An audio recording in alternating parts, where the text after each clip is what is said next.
Delhi mayor के चुनाव में बस कुछ ही देर बाकी रह गई है। कुछ ही देर बाद दिल्ली मेयर का चुनाव होगा, वोटिंग डाली जाएगी, जिसके तहत सुरक्षा के चाक चौबंद इंतजाम किए गए हैं। आम आदमी पार्टी और बीजेपी में पिछली बार विरोध के चलते ये वोटिंग नहीं हो सकी थी।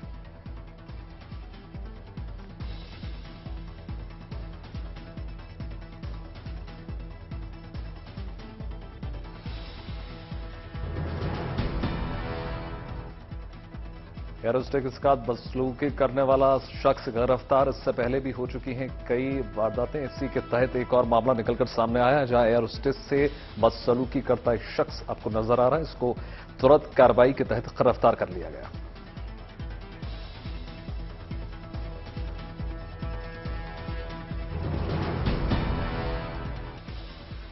राष्ट्रीय बाल पुरस्कार विजेताओं से आज मिलेंगे प्रधानमंत्री नरेंद्र मोदी।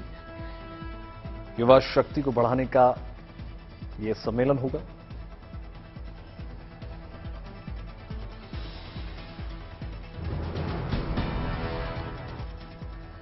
गणतंत्र दिवस को लेकर दिल्ली में सुरक्षा के चाक चौबंद इंतजाम। कल से रूट डायवर्शन लगातार जारी है। फुल ड्रेस और हाफ ड्रेस रिहर्सल्स।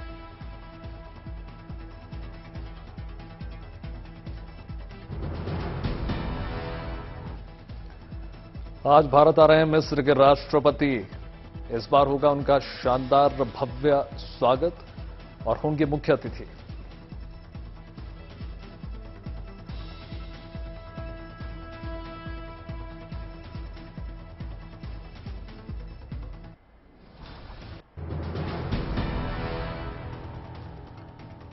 WFI यौन शोषण केस में जांच कमेटी का गठन। जांच कमेटी करेगी सिफारिश, साथ ही साथ पता लगाने की कोशिश कैसे हुआ पीड़ित।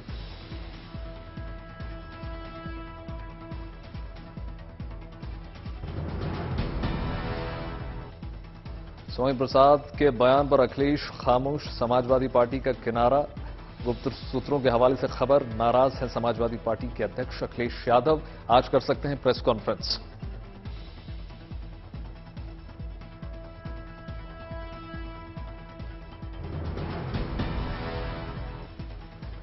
राज्यपाल पद से इस्तीफा देने को तैयार कोश्यारी। राजनीतिक असंतुलन अभी भी लगातार जारी।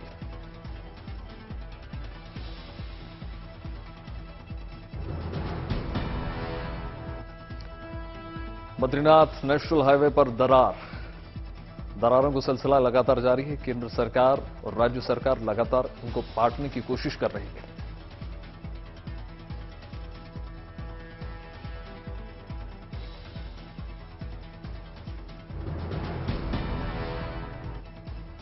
तालिबान चीन में गैस खनिज वाला करार के बाद और मुश्किल हो जाएंगे हालात। वैश्विक स्तर पर चर्चा का विषय।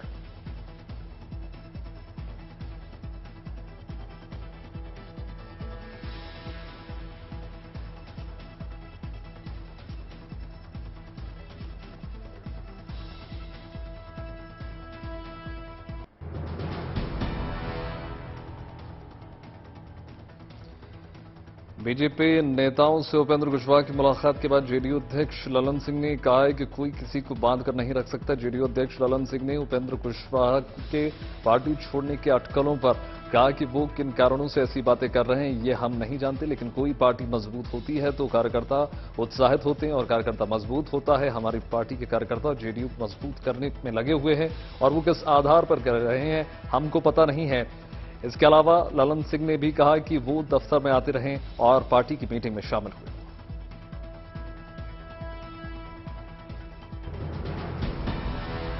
बद्रीनाथ धाम के कपाट खोलने की तैयारी शुरू हो चुकी है। हालांकि अभी इसकी तारीखों का ऐलान नहीं हुआ। भगवान बद्री विशाल के कपाट खोलने की तिथि 26 जनवरी को बसंत पंचमी के दिन टिहरी राज दरबार नरेंद्र नगर में घोषित की जाएगी। इसके लिए योग बद्री मंदिर पांडुकेश्वर से गाडू घड़ी टिहरी राज दरबार नरेंद्र नगर के लिए रवाना हुई। इस गाडू घड़ी में भगवान बद्री विशाल की मूर्ति को यात्रा के दौरान लगाए जाने वाला तेल लगाया गया। ये पुरानी परंपरा है।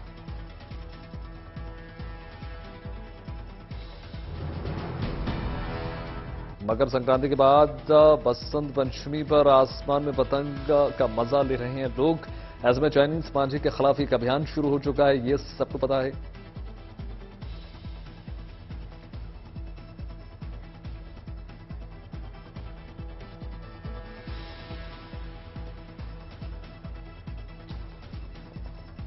छब्बीस जनवरी बसंत पंचमी है और बिहार, बंगाल और उत्तर प्रदेश के कई इलाकों में सरस्वती पूजा मनाई जाती है। बिहार के छपरा में दुल्हन की तरह मां सरस्वती की प्रतिमाएं तैयार हो चुकी हैं। कलाकार पर्यावरण से अनुकूल इको फ्रेंडली मूर्तियां लगातार बना रहे हैं। करीब 2 साल बाद इस बार धूमधाम से सरस्वती पूजा मनाई जाएगी। सिर्फ छपरा में ही मूर्तिकारों ने इस बार करीब 5,000 से अधिक प्रतिमाएं बनाई हैं, जिसकी कीमत लगभग 500 से लेकर 5,000 तक है।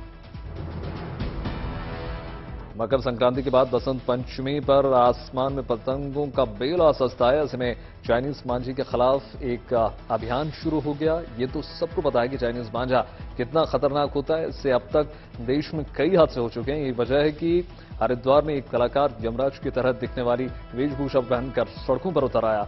सड़कों पर यमराज की जैसे कपड़े पहनकर घूम रहा है और लोगों को सावधान कर रहा है।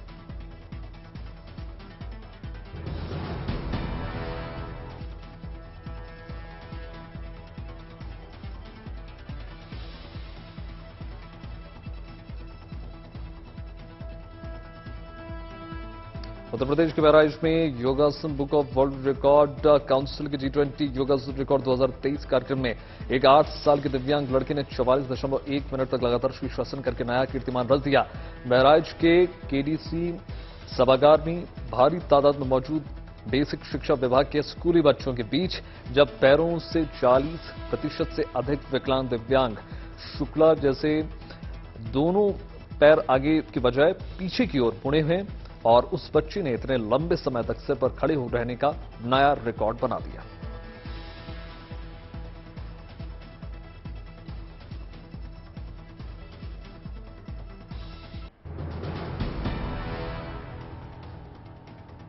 हिमालय में ग्लेशियरों के खत्म होने के बाद अब पिछले कुछ साल से लद्दाख में सर्दियों के दौरान आर्टिफिशियल ग्लेशियर और आइस स्तूप बनाने का पहल लगातार जारी है, ताकि गर्मियों में लद्दाख में होने वाली पानी की किल्लत की समस्या से दूर निजात मिल सके। आइस स्तूप बनाने में झाड़, झंखाड़ और पाइपों का इस्तेमाल होता है। इसमें किसी मशीन या बिजली की जरूरत नहीं पड़ती। इसके लिए एक अंडरग्राउंड पाइप के जरिए उस जगह तक पानी पहुंचाया जाता है। पानी ऐसे किसी जल स्रोत के आना चाहिए जो ग्राउंड लेवल से 60 मीटर ऊंचा हो। दरअसल ऊंचाई से आने वाला पानी उसी ऊंचाई तक उछलता भी है।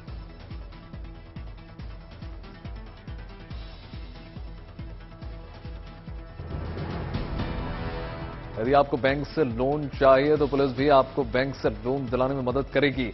ये बात आपको सुनने में अचरज जरूर लगेगी, लेकिन सूरत में ऐसा हो रहा है। बैंक से लोन दिलाने में गुजरात की सूरत पुलिस अब मदद मांगने पर हेल्प करेगी।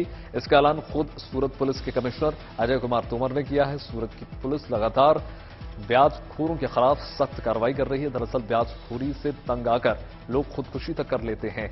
ऐसे में लोग ब्याजखोरों के चंगुल में ना फंसे और लोगों को बैंक से आसानी से कर्ज मिल सके, इसके लिए सूरत पुलिस अब बैंक से लोन दिलाने का काम करेगी।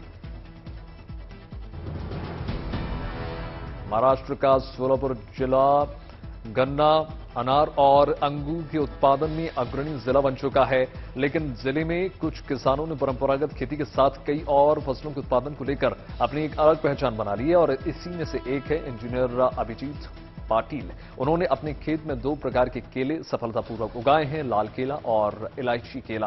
पहले इन केलों पर देश के तमिलनाडु और कर्नाटक राज्यों का एकाधिकार था, लेकिन अब इन केलों की खेती सोलापुर जिले में होने से खरीदार खुद ब खुद चले आ रहे हैं। आयुर्वेद में लाल रंग के केले को बहुत ही औषधीय और लाभकारी माना जाता है, इसलिए इसकी डिमांड काफी है।